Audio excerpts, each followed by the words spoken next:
இன்னொரு முக்கியமான விஷயம் பத்தி இந்த நேரத்தில் பதிவு செய்ய விரும்புகிறேன். அறநிலையத்துறையின் அசையும் மற்றும் அசையா சொத்துக்களின் வருவாய் அதன் புனிதமான நோக்கத்திற்கு மட்டுமே பயன்படுத்தப்படும் அப்படின்னு ஆளுநர் உரையில இடம்பெற்றிருக்கு.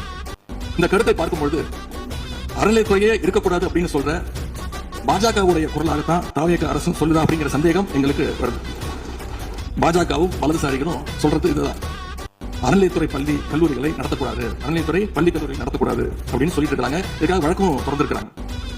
இந்த நிலைப்பாடு திருமண மண்டபங்கள் வணிக வளங்களோடு நிற்குமா, இல்ல கல்வி நிறுவனங்களுக்கும் இந்த கண்டிஷன்ஸ் அப்ளை செய்யப்படுமா? மாண்புமிகு அறநிலையத்துறை அமைச்சர், மாண்புமிகு பேரவைத் தலைவர் அவர்களே, மாண்புமிகு தமிழ்நாடு முதல்வர் அவர்களே, அறநிலையத்துறையை பொறுத்த வரைக்கும் கோவில்களின் வருமானம் கோவில்களில் வரக்கூடிய பக்தர்களுக்காக செலவிடப்படும் என்பதை நம்முடைய ஆளுநர் உரையில் இடம்பெற்றதுதான் அவருடைய சாராம்சம்.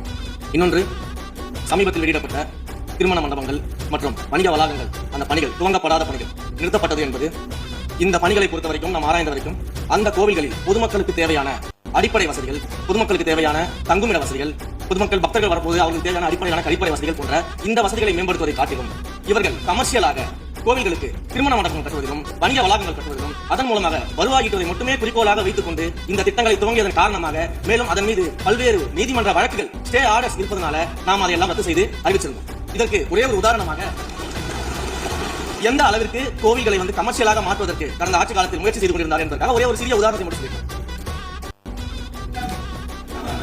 அருள்மிகு குன்னூரில் இருக்கக்கூடிய அருள்மிகு விநாயகர் திருக்கோயில், ஏறத்தாழ அந்த கோயில்களிலிருந்து கோயில் நிதியை பயன்படுத்தி 10 கோடி ரூபாய் மதிப்பில ஒரு மல்டி லெவல் கார் பார்க்கிங் வசதியை அந்த கோயிலுக்கு ஏற்படுத்துவதற்கான திட்டத்தை இந்த அரசு அனுமதித்திருக்கிறது. இதற்கு முன்னால் இருந்தக்கூடிய அமைச்சர்கள் அறிவித்திருக்கிறாங்க. அந்த கோயில்ல ஒட்டுமொத்தமாக மாதத்திற்கு வரக்கூடிய பக்தர்களின் எண்ணிக்கையை 50 தான் ஆவரேஜா. அதே போல அந்த கோயில்களுக்கு கழிப்பறை வசதி கூட கிடையாது. இது மட்டும் இல்ல, குன்னூர் மற்றும் உதகையை சுற்றக்கூடிய அனைத்து பகுதிகளில் இருக்கக்கூடிய 50 கோவில்கள்ல பேசிக்கா இருக்கக்கூடிய டாய்லெட் ஃபெசிலிட்டிஸ் கூட இருக்கக்கூடிய கோயில்கள் கிடையாது. அப்படிப்பட்ட இடங்கள்ல கோயில் நிதியை பயன்படுத்தி எதற்காக மல்டி லெவல் கார் பார்க்கிங் தேவைப்படுது? அப்ப இது கமர்ஷியல் திட்டங்கள் இல்லையா? கோவில் நிதியை இப்படி கமர்ஷியலாக பயன்படுத்துவதற்கு எதிராக தான் நாம இந்த திட்டங்களை எல்லாமே தடுத்து, இந்த திட்டங்கள் தேவையில்லை, அதற்கு பதிலாக நம்முடைய அரசாணையிலே வெளியிட்டிருக்கிறோம். மிக தெளிவாக கடைசி வரியை படித்து பார்த்தால் எல்லாருக்கும் தெரியும். இந்த கோவில் நிதியை பயன்படுத்தி கோவிலும் பக்தர்களும் பயன்பெறக்கூடிய வகையில மாற்று திட்டங்களை உருவாக்கும் வரியை நம்ம மென்ஷன் பண்ணியிருந்தோம். எந்த இடத்திலுமே மக்கள் பயன்படக்கூடிய கல்வி நிலையங்களையோ இல்ல இது போன்ற மருத்துவ வசதிகளையோ நாம செய்து தரமாட்டோம்னு சொல்லல. இன்னும் சொல்ல போனா கடந்த 5 ஆண்டுகள்ல ஒன்றிய அரசு நிதி உதவியோடு பழனியில பாத்தீங்கன்னா ஒரு சித்த மருத்துவமனை கட்டுவதற்கான நிதி உதவியை ஒன்றிய அரசு தருவதற்கு தயாராக இருந்தது. ஆனா கடந்த ஆட்சியில அந்த திட்டத்தை அப்படியே கடப்புல போட்டு கேட்டா ரெக்கரிங் செலவை என்னால ஏத்துக்க முடியாது அப்படின்னு சொல்லி கடப்புல போட்டு வச்சிருந்த இந்த திட்டத்தை நாம இன்றைக்கு கையில் எடுத்து துவங்குவதற்கான ஆய்வு இறங்கியிருக்கோம்.